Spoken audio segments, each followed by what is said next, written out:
Hi guys, Penny here from Monaco Nail Academy. Over the next few minutes I'm going to show you how to use our Be Creative Bright pigments to do this cool negative space nail art.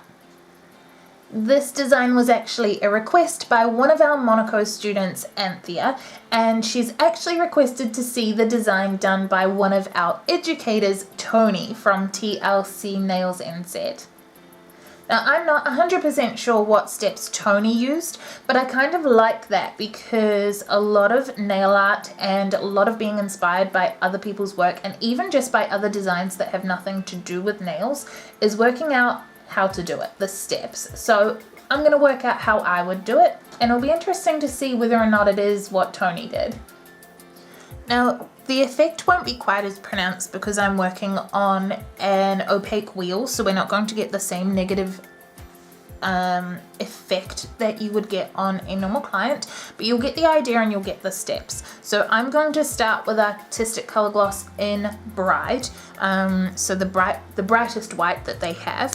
And I'm a very lazy nail tech, so I have some out on a palette to hand paint in a second, but I'm going to do everything I can with the brush straight from the bottle. So I'm going to start by getting my cuticle application in and then painting out as far as I feel I can do, trying to keep that line as straight as possible. Then I'm going to come in and paint the other side, doing the same thing, just trying to keep the line as close to straight as I can. Then I'm going to use my Be Creative orange brush to tidy up those lines. So I'll take some of the gel polish I've put out onto my palette and just come in and give these lines a sharpening and make sure that they are super straight.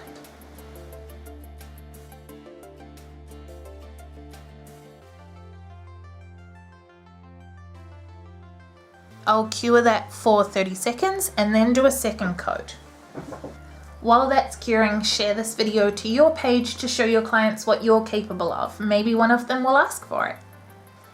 After 2 coats, I'm going to go over the entire design with Artistic Correction Gel, which is a thick viscosity, soak-off, clear gel polish product that in this case is going to level out the design and allow me to buff it matte, taking away the inhibition layer and making room for my pigment art.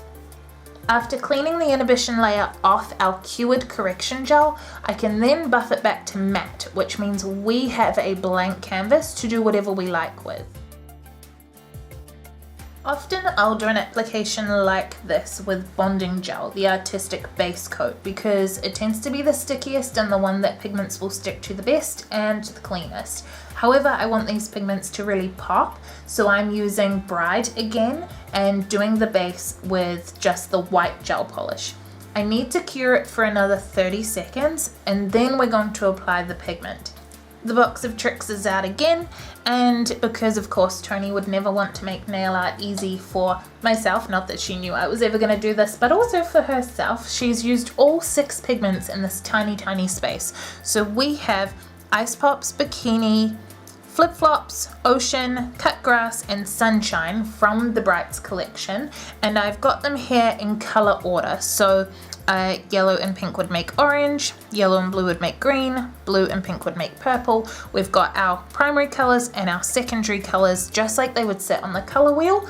That means that they're going to blend into each other really nicely because they would blend into each other in real life. So I've got them all lined up and I'm using my nice clean purple brush, not the normal one I use for pigments because we're working in such a small space I need to be precise.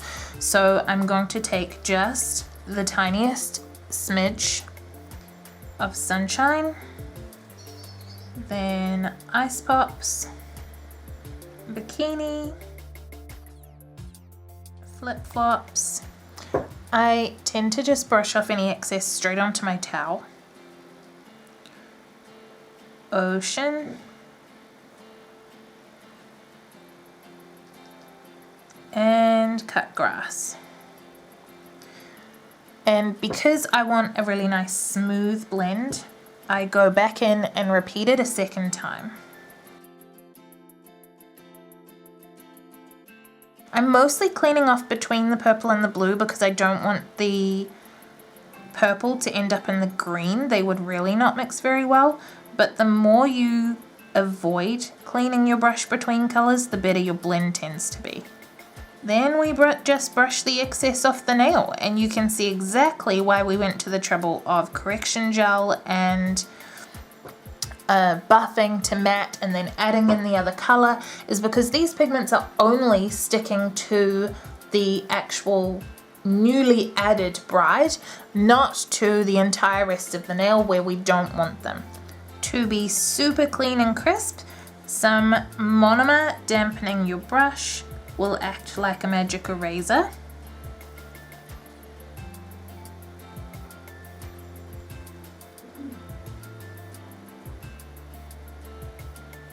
And tidy up the edges for you. Better safe than sorry, I'm going to use correction gel again to protect the artwork and make sure that my pigment is safe and secure under a gel coat. There are two ways you can go about this. You can risk it and run straight over the top, but potentially you'll get some smudging at the bottom. The other way that I would normally do it is to go from left to center and right to center, painting across the pigment so that any excess pigment can only bleed into itself, and then either cure that and come back with an entire second layer, or then just fill in the gaps and let that gel polish self-settle into itself. I'm going to cure this, and then I'm going to come back with artistic glossing gel, which is much shinier, to finish off the full nail. Once cured, we just clean off the inhibition layer, and she's done and dusted, or cleaned, as would have it. I love it. I take zero credit because Tony's a genius, and if you don't already follow her, you should. But if you do want some extra help with working with pigments or with fine lines, because we threw a little bit of that in there as well, head to our website www.monaco.ac.nz and search for the Art of Pigments or the Art of Fine Lines, 2 of our 10 online nail art training modules. Before you disappear though, give us a follow or a like because it really supports what we're trying to do with these videos. Tag us in anything that you would like to see recreated by me, or at least attempted. And until then, I'll see you in the next video.